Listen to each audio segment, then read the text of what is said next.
નમસ્કાર. Santa Monica beach, loss એન્જલસથી હું જગદીશ ત્રિવેદી. અહીંયા ખૂબસૂરત દરિયા કિનારો છે અને સામે બેવરલી હિલ્સ નામનો જે વિસ્તાર છે ત્યાં હોલિવૂડના સ્ટાર્સ બધા ત્યાં પોતાના રેસિડન્સ બનાવીને રહે છે. અહીંયા પુષ્કળ ભિખારીઓ પણ છે. એમ કહેવાય છે કે 1 લાખથી વધુ ભિખારી માત્ર કેલિફોર્નિયા સ્ટેટમાં છે.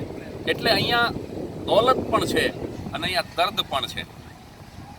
એક દિવસ દર્દ દોલતને કહે છે કે દોલત તું કેટલી ખુશ નસીબ છે કે બધા તને મેળવવા માટે તનતોડ મહેનત કરે, ખૂબ જ રાજી થાય, પ્રયત્ન કરે, અને હું કેટલો બદનસીબ છું દર્દ કે લોકો મારાથી છુટકારો મેળવવા માટે સતત પ્રયાસ કરે. અને ત્યારે દોલતે દર્દને બહુ સરસ જવાબ આપ્યો હતો કે બદનસીબ તો હું છું અને સદનસીબ તું છો.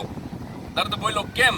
તો કે એટલા માટે કે હું દોલત જેની પાસે જઉં છું એ ઈશ્વરને ભૂલી જાય છે, પણ હે દર્દ તું જેની પાસે જાય છે એ 24 કલાક ઈશ્વરને યાદ કરે છે.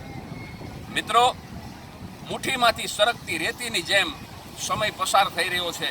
કાલની કોઈને ખબર નથી, કાલની પણ ખબર નથી અને કાળની પણ ખબર નથી.